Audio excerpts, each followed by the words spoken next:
Welcome to episode 11 of HomePod Advantage. It's your host, Calvin Silvers, and joined always by Brian, Eric, and Tyrone. Guys, how is your day going? It's been amazing. Weather's good, mine's good, and heart's full.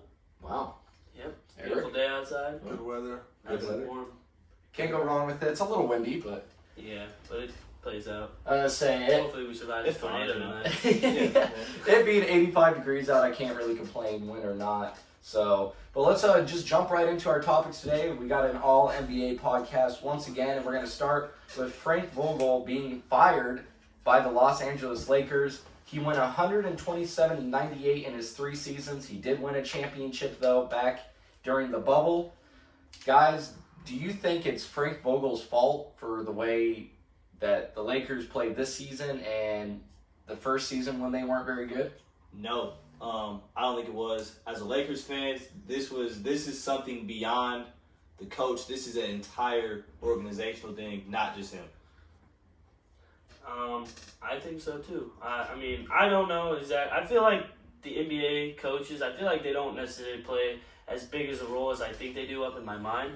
So, I don't know. I feel like they're kind of just there and they have the title and they do some coaching to an extent, but like, I don't know. I feel like when it comes down to like NBA games, they don't like really draw up plays that often unless it's like a very close game and they need a bucket. Other than that, I feel like they just kind of stand there, yell at the refs if they need to, and then they make substitutions. Yeah, that's the biggest thing I think NBA coaches do. They're just subs. Yeah, Yeah. rotations. They're just a good-looking dude on the side of the side of the suit. So I was gonna say some people would say that it's not his fault, and it's the fact that James, Westbrook, and Davis only played 21 games together this season. But when they did, they went 11-10 in those contests. So it's not like they were 20-1 when they all three played, or Yeah, but 11 to 10 15-6. better than the record they got now. They would have made the playoffs if they would have kept that pace of 11 and 10. Yeah, I mean you're correct, but I don't know how far that would have got them in the playoffs. Maybe a playoff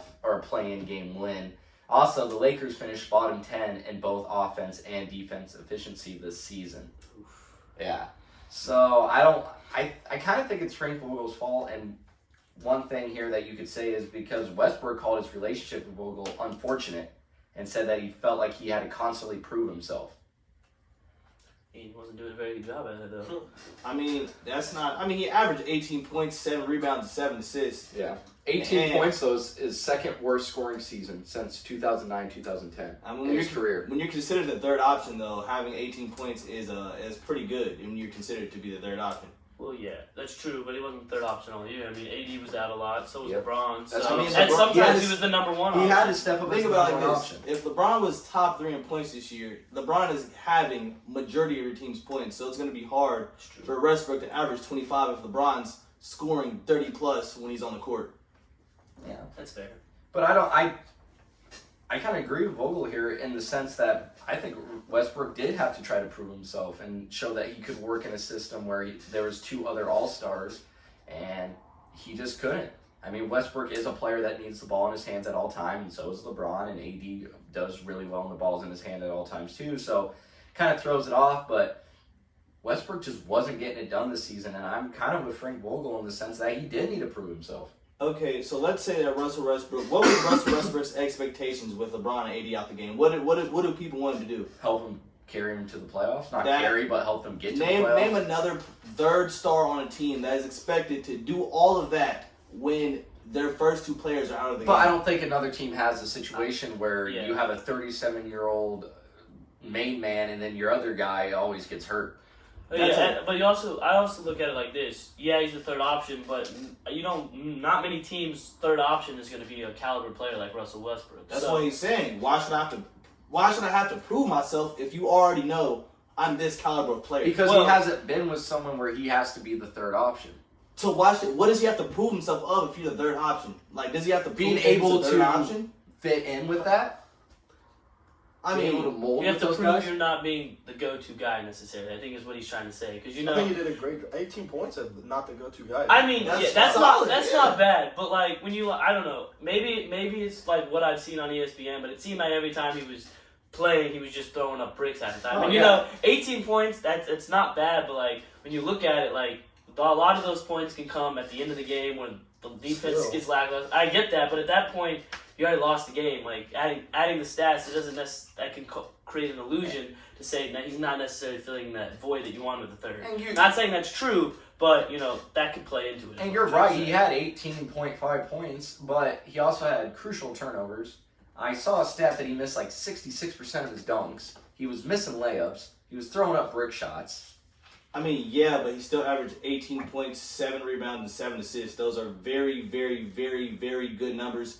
Lakers fans not that long ago were complaining about Kyle Kuzma and KCP. They weren't putting up nothing close to those numbers. So if they wanted Kyle Kuzma to be the third best player on this team and to play by himself all those games, they could have that as well, and they still would have been complaining. It's funny you bring that up. And this is another case for maybe Frank Vogel being fired, as he should. The 2017-28 Lakers with Lonzo Ball, Julius Randle, Brook Lopez, Brandon Ingram went 35-47. That was 2 games better than this year's team that had AD, LeBron, and Russell Westbrook. I mean, they didn't have AD, LeBron, or Russell Westbrook. Besides those 3 guys, the difference between that team is those guys were literally young. They have Trevor Ariza, Carmelo, Dwight Howard. These guys that want to Wayne Ellington. These guys that want to run up and down the floor. The only players in this Lakers team who really wanted to run every time. Malik Monk and Horton Tucker. And Reeves. Yeah, but they got veterans on this team. They don't want to run. But you think that should count for something, right? They literally do not want to. They cannot move their bodies like that. They're not moving at that pace. Okay, so then are you saying it's not Frank Vogel's fault for the fact that he just had too many players that didn't want to run up and down the court? It's not Frank Vogel's fault because what did they expect with a team like this? When LeBron and AD, if a team's big 3 only plays 21 games together in a season, what do you expect to happen? Like, what do you expect, like, the role players to just get you to the playoffs? No, the team's just going to be bad. If your core only plays a fourth of the season, you're just not going to make the playoffs. I don't care what type of... If Michael Jordan, Rodman, and Scottie Pippen only played a quarter of the season, the Bulls wouldn't have that good of a season. True. Interesting. Like, I just think that Frank Vogel, like, he didn't do the best job coaching, but he did. It wasn't like He's this not in was the all best his fault. situation either. But then again, I don't know if you could say he wasn't in the best situation either. I mean, he wasn't, like you said, they only played 21 games together. I mean, it's not a whole lot. I think, maybe people thought Russell Westbrook would go out there and play like how he did with the Thunder, but, like, he at least had, like, Paul George then, and, like, he had some other half-decent person that he could, when it came time where he didn't need the ball in his hands, he'd give it to somebody else. I guess you could have Malik Monk do that, but that's not the ideal guy you want to do that. So Russell said too that he felt like Frank Vogel didn't let him play his game. That could be true, man. He could be trying to. If I was Russell Westbrook from his point of view, and LeBron and AD is outside of the game, I would probably just go back to the things that I was doing before when it was me and a bunch of guys that were not as good as me, and that's how I just play the game. And if you try to tell him to do something else, I know he's the coach, but like what? Like Brian was saying, what do you really want me to do with like Malik Monk, AR-15, Dwight Howard, and Carmelo on the court? What is the best outcome of this going to be? yeah. Okay, so Eric, I want to ask you this too. I want to get your input on this. Frank Vogel had another year in his contract. The Lakers decided not to use that. Do you think he deserved another year? I mean, if his contract's there, he didn't do like terrible.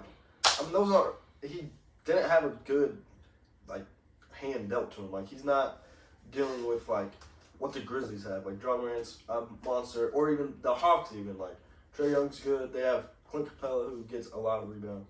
Like, they just don't. AD played, all 3 together they played 21 games. Yep. That's a fourth of the season that you need to play basketball. Like, you have to play basketball to win. All right. You have to have good people playing basketball to win games. No, I agree. What about you, Chi? You think Frank Vogel should have got at least one more chance? I mean, you have one more year, you might as well ride it out. You next year you have everybody healthy. So, I mean, you bring in players that aren't necessarily old, that actually move a little more, maybe that you fix that problem a little bit. But, I mean, you have one more year. I don't think it really matters. Yeah, I was just saying it doesn't matter, but that's probably why they fired him. Like, we might as well try to get the best coach or a new coach now. They did say that if Jason Kidd was still the assistant coach and wasn't the head coach for the Mavericks, they were going to fire him way earlier, like in the middle of the season, and just let Jason Kidd be the head coach. Now they don't know. And I don't know who would want that job either. That's a lot of pressure. It's a lot of pressure, and like you said, you just never know if AD, if he's going to be ready to go. Or if they trade him. If they trade him, which I think they should, Russell has the option to use his player option, which I think he's going to use and get out of there. And then they're going to have to just build around LeBron. Speaking of LeBron, it's kind of switching topics here. Not really, though. I just want to throw this out there because we talked about this, I believe, in episode 8 when we were grading LeBron James. And we made the comment that he has a lot to say in the basketball operations, who's on the team, who's not. So, Vice President of Basketball Operations for the Lakers has referred to James as a stakeholder, allowing for greater influence from the star when it comes to personnel decisions, coaching, players, whatnot. So he does have a say. This year he says LeBron says he'll be hands-off when it comes to the Lakers' off-season decision-making. And we were talking about, well, who would want that coaching job, a lot of pressure, blah, blah, blah. Although LeBron did say that, he said LeBron would be interested in Mark Jackson taking over the head coaching job for the Lakers. I mean, I like Mark Jackson. People don't talk about him enough. He's a big reason why the Warriors turned out to be what they were. Before even Steve Kerr got there, he was the one saying Curry's going to be special, Clay's going to be special, and doing all that. So I like him, but he hasn't coached in years, so I don't know if his coaching brain is rusty or not. Yeah, but I mean, I feel like that's something you don't necessarily lose. Yeah. Necessarily, you can he still does sideline stuff. That's true. You can still see the type of players that are out there all the time. So I feel like he can just pick off right where he left off, pretty much. But I'm not sure if he would want to take a job where I think Russ is going to use his player option. I think they might give AD one more year, but I think AD needs to be traded. So to come into a team like, yeah, you have LeBron James, but you really don't have anyone else, and I don't really think you're going to get too much talent from trading AD. You'll get someone good, but you can get some solid players. If you trade him to Chicago, like the trade I've seen, that would be not terrible. You could definitely get 2 or 3 solid players from the Bulls. Picks. Yeah, and picks. You could definitely get. You really think so? Because if I'm a GM, I'm not really giving much. I'm giving something for AD, but I'm not giving a lot. He's too much of a liability. But it's Anthony Davis. It's Anthony Davis. It's high risk, high reward. Facts. So I mean, you're definitely gonna get 2. You're definitely getting probably 2 starters from AD at least. I would imagine. And picks. And picks, yeah. So maybe 1 or 2. I feel like you guys are giving AD too much credit in his trade. I mean, it's not even if he doesn't come out and he does what he does, what he has been doing, people are still gonna trade high on him. When he's on the floor, it's the name that he's people are playing trading very for. good. He just doesn't play Yeah. on top. Yeah.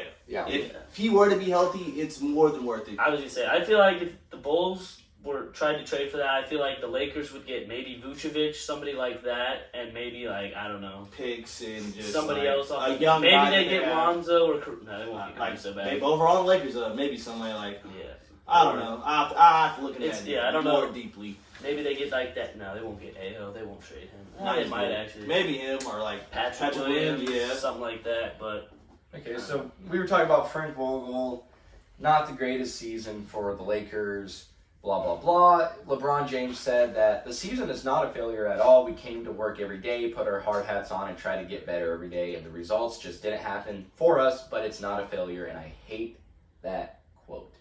Because how is your season not a failure if you don't, you can't say, oh, the season wasn't a failure and not make the play-in. At least the play-in. He's 37 though. From his perspective, he does not care. His days of having extreme expectations from him is over. yeah, I feel I don't like think he'd be done if he LeBron- wasn't waiting on Bronny. Honestly, I don't think Michael Jordan would ever say anything like this, though. I mean, ask him. I want to see interviews from his Wizard days when he was losing those games. Michael Jordan, you need to make it to the playoffs, win a championship. Yeah, okay. I need to win another ring. I need to. Well, I'm just saying, how as the leader of a team can you say, oh, we didn't make the play-in, didn't make the playoffs, had a losing record, blah, blah, blah. But it's not a failure. The season's not a failure. We tried hard. We came together. That's not at a professional level. You're not just playing to get better for next season, really, or to come together as a team. You want to make the playoffs. That's the goal for every franchise, and then to win a championship. I mean, but when players are hurt, you can't get mad at somebody for being hurt. You can't say, hey, AD, bro, stop being hurt. Yeah. I mean, I would say this season was a failure, but not necessarily the way you look at it. I think, the team that they tried to make, that's the team that's a failure. Not, obviously they didn't make the play-in, but, the people they tried to bring in, fill the holes, go out there and get minutes and points and stuff like that. I think that as a whole is a failure. But the season, like Ty said, there's not a whole lot you can do once people start going down who are big roles in the team. Like, you can't really control that. You just have to do what you That'd got. be a failure then. I mean, In some aspect, yes. They just fired their head coach. That is a failure of a season. Okay, but I look at it. I wanted to bring this up earlier. The Toronto Raptors fired their head coach, Dwayne Casey, after they won their 2019 national champion, or they're not national champions, the NBA Finals. So what does that say? You fired the coach that just won you the whole thing? That doesn't make any sense.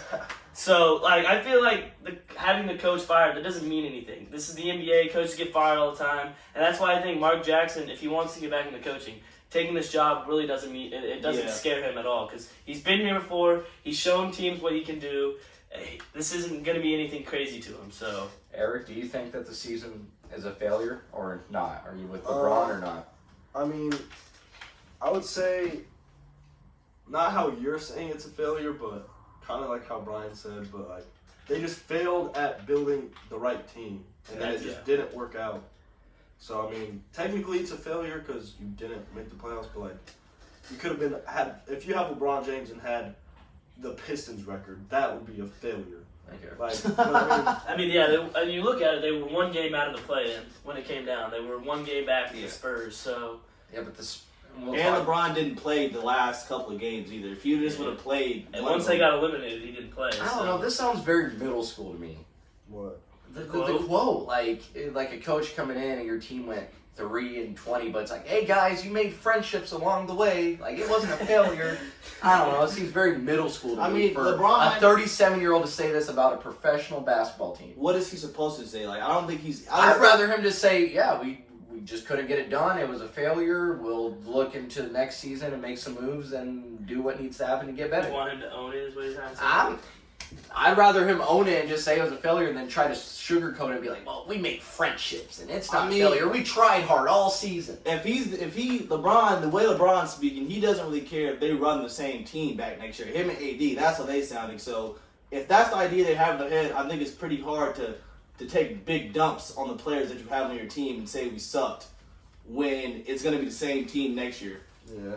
I mean, you have to. Minus maybe like you're gonna lose Russell or AD. You're gonna lose one of them. You're gonna lose one of them for sure. So AD's not going nowhere. I was gonna say I think it's gonna be Russell before anybody. So do you think LeBron is saying he's gonna be hands off when it comes to the Lakers offseason decision making because what he tried to build didn't work? I think he does not care that much at this point of his career. He cares about passing Kareem in points and playing with Bronny. Those are his only two goals in the NBA. If he gets a ring, he gets a ring. Yeah. I feel like he would want to get a ring more just to close the gap on the comparison between him and Jordan. I don't think he cares. LeBron said himself, after he came back 3-1, he literally said, I'm the greatest player of all time. He literally said, I think I'm the greatest player of all time. So after that, I would probably be thinking the same thing. Like, I mean, anything after this is just, it's middle school. I honestly think it's a failure, too, that you still couldn't get in and they expanded the playoffs. What do you have to say about Steph Curry? He literally did not make the playoffs last year. He did the same situation. But he got to the play-in though. I mean, but he got smacked by John Morant. He still got on the plan.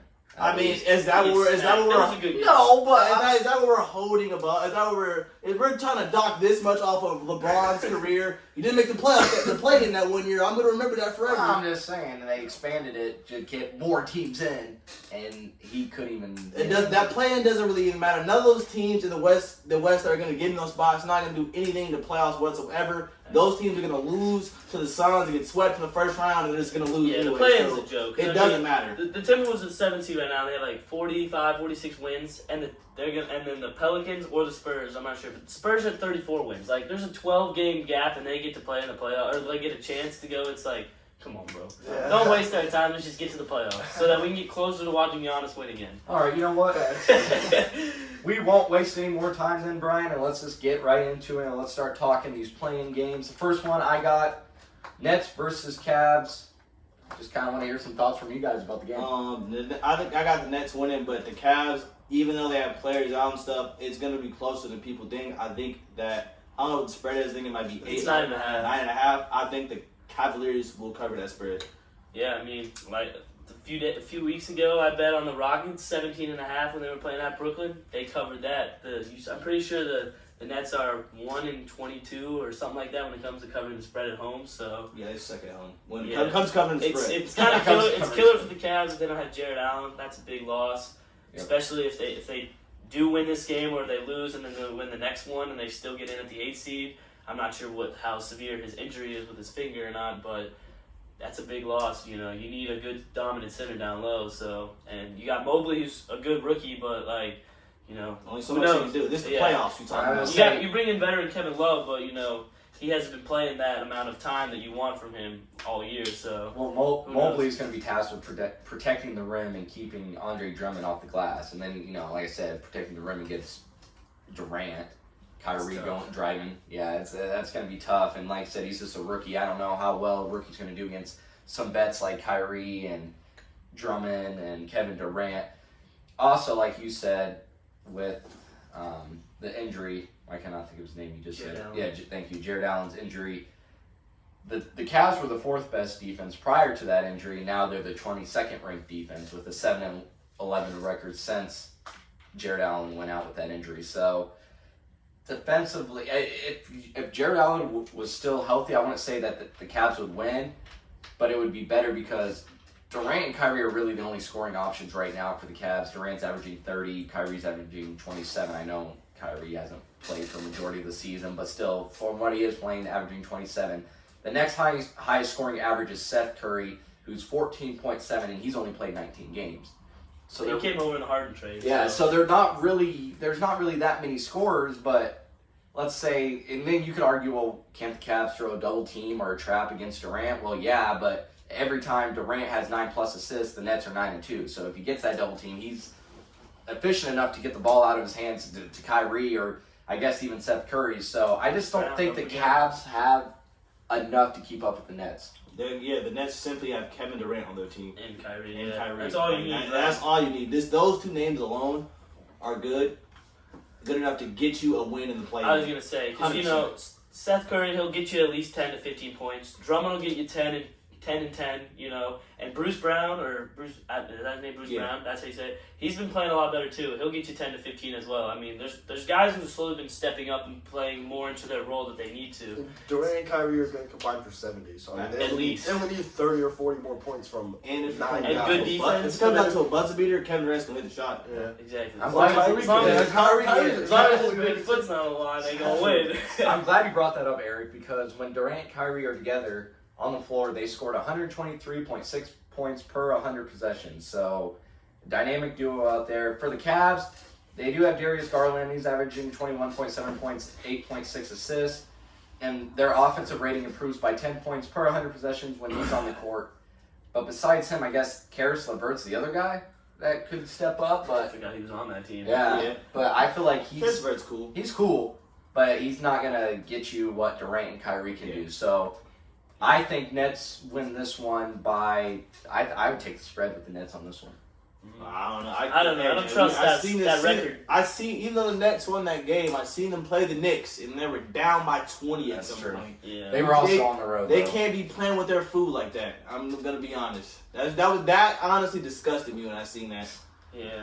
And the Knicks are the worst team, to get, they'll be up 20 and they'll blow it, so many times. Several They're gonna times, cook it, really. man. And then, but, I mean, if the Cavs get a comfortable lead, I think they're good enough to hold it. So, I mean, That's fair. they're better than the Knicks.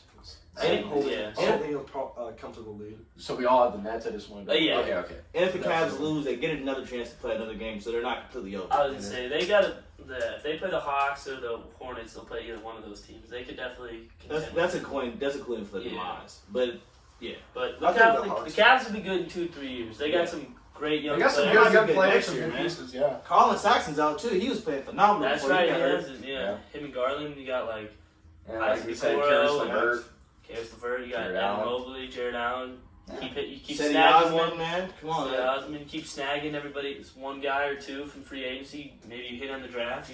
Trade them all for one good dude. There you go. Slowly bring back the ring to Cleveland. Ring LeBron comes back. Him and you drive Bronny in 3 years. Oh man, and LeBron comes back. That would be the story right there.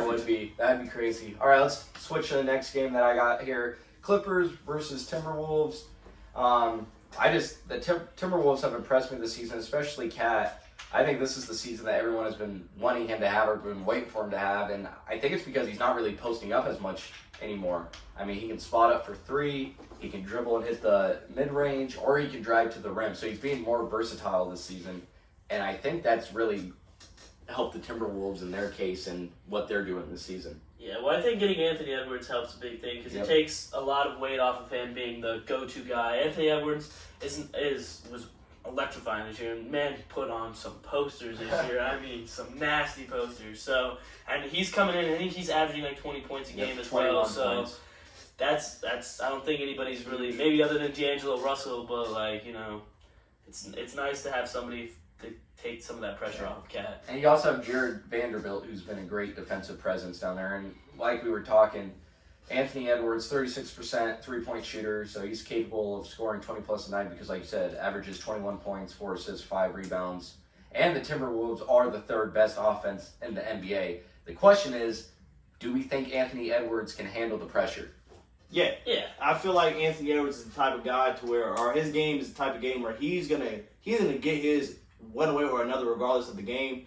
And I feel like this type of player, pressure really doesn't bother him. And that's just like the way that I just sense that. If anything, I think it makes him play better. Yeah, I feel like he really is one of those type of dudes to he where thrives off of it. Yeah. And I do like Karl Anthony Towns. He's played really good. I say he went from a boy to a man in NBA terms this year. Yep. Like he really stepped up and he's become the leader of his team. But before, a couple years ago, we had Jimmy Butler, getting up at him at practice saying he was soft. So, good for him.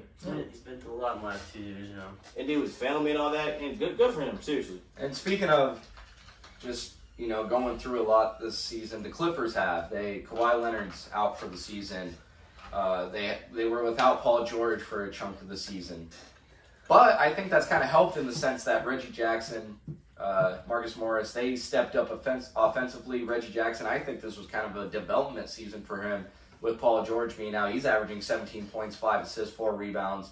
And Terrence Mann, too, he's converting 66% of shots around the basket. He's a pesky defender. So with Paul George out, I think some of these other guys had to step up. And to be honest, I think that's made them more of a full team. And now with Paul George back, it could be a little dangerous. Indeed, they have a chance to win this game. I think it could be, it could be close, but I'm just going to go with the Timberwolves in this game just for the pure fact that PG coming back could, mess up the flung sway, mess up what's going on, what they already had going on, because he wasn't in the lineup for a large amount of the season. I think before he just came back a couple weeks ago. He didn't play since January or That's a late late gap. December. Yeah, I was gonna say 3-4 months. He's gonna come back in and he's gonna want to score the ball. But I mean, the Clippers have been doing it without him. So I mean, if they get Paul George the ball, he can obviously score. But I mean, then it takes away it kind of messes up the flow, like Tom said. You got to ease him back in. Yeah, you do. Clippers were the 5th best team in the West before Paul George got hurt. Also, Norman Powell is going to be back in the rotation after missing 22 games. Clippers, 8th ranked defense. So, I mean, they got some pieces there. And like we said, Paul George, it would be interesting to see if he either disrupts the flow or if he adds to it. Also, I think Patrick Beverley, could he be a factor in the sense that just getting inside the players' heads? I mean, he was traded. Hall of Fame intimidator. Pat Bev is effective on the court. He will always have an impact. That's why he starts games, and you always see him. He's in these games. He's a great defender. I would say great defender. He's annoying, but he's a great defender. Traded by the Clippers last season, so it'd be kind of funny to see if he's just going to be jawing with other Clippers players, if he's going to be overdoing foul calls and not hyping up the fans and whatnot. It'll be interesting to see if he plays a factor. I think Timberwolves win this for the main fact that I don't really think the Clippers have a defender that is good enough to slow down Karl Anthony Towns. Oh, no, they have nobody on the block. Zubac's Zubac's not getting it done. That's what I'm saying. No, but I think the Timberwolves win here, but I think the Clippers get the 8th seed. I think the Clippers can beat whoever comes out of the Pelicans-Spurs game. Yeah. Now, if the Pelicans had Zion, that would be a different story. That team would not be in the play-in game in this situation. But that game just sounds like a snooze fest to me. I'm gonna be honest. That's why The Spurs Pelicans. Yeah, come on now. yeah, I think the Pelicans are going to win because they have Brandon Ingram and CJ McCollum. But I don't want to watch Who the cares? Spurs play the Pelicans. I don't want to watch that. All right, well, let's talk about that snooze fest of a game then. Pelicans versus Spurs. I got the Pelicans in this one. Yeah, Yeah, 100%. 100%. They got CJ and Brandon Ingram, 2 buckets. And they got Valanciunas too. Yeah, solid down low. I'm gonna say diverse group in what they can provide for you offensively, but they work pretty well together. It's not Yeah, bad. I mean, Look great. Like, yeah, the Pelicans have the 9th ranked offense in the NBA since the trade deadline. CJ McCollum and Brandon Ingram on the floor together have scored 119 points per 100 possessions. So, I mean, CJ McCollum, veteran player, someone good you want on your team. Pelicans are also one of the best transition basketball teams in the league. So if they can just get up and down the floor, get a couple rebounds here and there and just go, I think they got a pretty easy road here. Although the Spurs do have Greg Popovich. yeah. He's not Big on the spot. floor though. Yeah. 7-4. He ain't coaching Timmy no more. As you say, DeJounte Murray is only so good to some extent. So. Greg, he had a great season, by the way. Great season. He should be very high on the list for most improved player. And John Morant should not win that award, by the way. Yeah, because he was crazy last year. Should go to Jordan Poole. He won. Yes. Jordan Poole would be, I think. I think be it's only the- gonna be like I feel like John was because he like they always do it because it's like injury stuff. Yeah. A lot of the time at least. Yeah, I was gonna say I just don't see the Spurs really doing anything because they can't rely on experience, which they have in previous postseason runs. They've had Tim Duncan, Tony Parker, Ginobili. In other years, they've had DeMar DeRozan, LaMarcus Aldridge, and nobody in the rotation that they have right now has 800 total playoff minutes. So very inexperienced when it comes to playoffs. And actually, 4 rotation players on the team have never played in the playoffs. So, yeah, the Spurs just really don't have anyone that is going to know how to handle. I get it, it's a play-in game, but it's still the playoffs per se. So I got the Pelicans, also because the Pelicans are 28-25 since December 15th. The Spurs are 24-32. The Pelicans are also at home. And I think the Spurs are really only in this because the Lakers just suck. It's a good point. Yeah. Yeah, The Spurs are I still mean, a they good team, still will only have one more win than the Lakers, so I think the Spurs just barely got in, and I think that they're just gonna lose because there was just after the Pelicans, it just takes a significant little drop off between everybody else. So I wish they were Zion- just that one team that got the 10th spot that was just a little bit better out of the bottom tier. I agree with you, Brian. I wish Zion was playing in this. Yeah, I think it'd be interesting to see how he can handle a playoff situation. Freaking weight, maybe we'd be able to watch this electrifying Pelicans team. Dude, no, Maybe he don't he want would lose some freaking weight, or whatever his problem is. He just does not want to play for Pelicans. Yeah, he just doesn't want to play for I the don't Pelicans. know. He's trying to Like, get it's his way a good to team. No, he wants to get his way to New York. That's a good city, a good atmosphere. I don't think he wants to play and go crazy and then they I don't sign know why him like everybody's a sleeping max on New deal. Orleans. New Orleans not that bad. You got Compared to New York, it's not for everybody. Right? I guess it'd be different if you're an NBA basketball player and you have all the money in the world. So you don't really playing have in to worry Madison about walking Square around in the Garden. streets and yeah. So, Madison Square Garden sells out every game, regardless of the Knicks record. Great place to play, man. I guess. So the basketball capital, I'd say, almost in the NBA, if not the basketball capital in the NBA. it's pretty well known. Yeah, Pretty I'll well say known. that. Spike Lee. Madison Square Garden can't play anywhere better, I'd say. All right, let's talk about the last playing game: Hawks versus Hornets. This one's gonna be interesting. You got Got the two- got the Showtime guards. the Showtime guards and Trae Young and LaMelo Ball. Trae Young, he's led the league in both total points and total assists, and he's only the second player to do that. And the last time coming in 1972-73 season.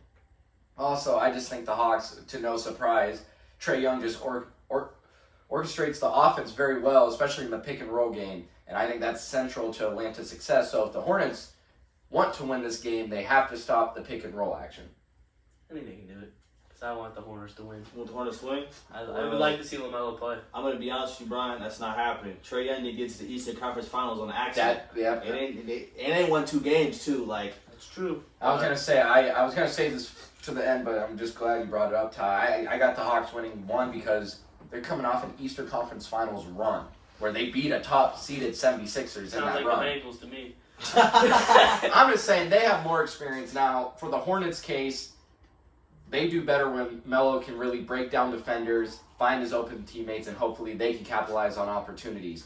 But this game, it's going to be a toss-up, in all honesty, because both teams have met 4 times this season, and both of them have won twice. So one at home, one on the road. And the games that they did play against each other, all of them were determined by an average of 8.75 points. So fairly close games in all 4 contests. While both teams rank in the bottom 10 on the defensive side of the ball, the Hornets are 8th, and the Hawks are 2nd in offense. So, I mean, the Hawks just have the better offense. I think they have the best overall player in Trae Young. And so when defense doesn't matter, I got to point it to the Hawks. And the Hawks' experience just coming off that Eastern Conference Finals run. 100%. I think that, the Hawks, like you said, the Hawks coming off that, they are already in this playoff mode, already in this let's get back there mode, let's get back to the playoffs. It's not like the Hornets don't want to get there, but if they didn't, nobody would be mad. There's not really any expectations on this team to do anything. So I feel like that type of stuff does matter when going into games with players' mentalities. I just want to watch the Hornets play, really. I like watching LaMelo play. Even though Trae Young's exciting, but, is John Collins healthy? Is he playing? John Collins? That's a great question. I do not know. Because if he doesn't play, at one point, let me see. that could be interesting. I mean, they that got could be they got Bogdanovich. That's true, but he's he's the hit or best, he's the miss. best shooter since Yeah. Kyle Korver. Kevin All Porter right. would show up. Don't talk about my brother like that. That was a compliment. I know, but he's way better. Kyle Korver's way better. Nowhere even close to Bogdanovich. Kyle Korver is in his own category. He hasn't played since March 11th due to a sprained foot, nasty sprained finger. They could just be holding out for him. Yeah, they might be. Well, that didn't tell me anything. Awesome. I don't know. Who knows? I'm taking the Hawks one way or another. I just like watching Playoff LaMelo Trae, man. and Mikal Bridges is exciting to watch. This isn't a regular Or season it's anymore. Miles Bridges. This is I love Miles Bridges. This is great rapper. This is a playoff basketball, and I just feel like the game changes differently in playoff basketball, and the star players will play better, and the players that suck, those role players, they're gonna start sucking too. They're gonna start taking. I call it the LeBron effect. In the postseason, the stars will star, and the role players and bench players will show you why they're role and bench players. True. Fair enough. I guess we'll find out here shortly. Yeah, we will. And then we will have a more in-depth playoff review after these playing games are played and all that happens. Yeah, finalized. So next episode we'll probably be focusing more on the overall playoffs. Guys, I want to bring up one thing. As you said, we could talk about who we think is going to win the awards real quick. We could give our predictions on that. Even though I think they announced Coach of the Year today. Monty Williams. Yeah, I was just going to bring that up. I don't want to be a spoiler alert. Should have been the Memphis Grizzlies. But on Twitter, I did see the leaked votes, and Jokic did win. I saw did. that I don't know how he didn't. So do you think he's deserving of that? Yes. I mean, Over Embiid and Giannis? Yes. Well, Katie said it best today. People vote for Giannis and Jokic more because they like him better. Simple as that. I'll say this. Beats a bully. When we look back in history, I said this on Twitter the other day, when we look back in history, this is going to be just like when Steve Nash won his MVPs. We're going to look back and be like, was he even the best two players during that time? No. I just don't. Did he make the championship or make a deep run and get close to winning the finals? No. But I don't think Joel's going to do that either. He's going to have a better shot than them. I'm saying we're going to give the MVP to Jokic, right? He's a 6 seed. They're playing the Warriors. Mm-hmm. And once he loses to the Warriors in the first round, that's going to be like we just gave the MVP to a guy who lost in the first round. That's why What if the Raptors beat the 76ers the first round? That's not going to happen. We don't know.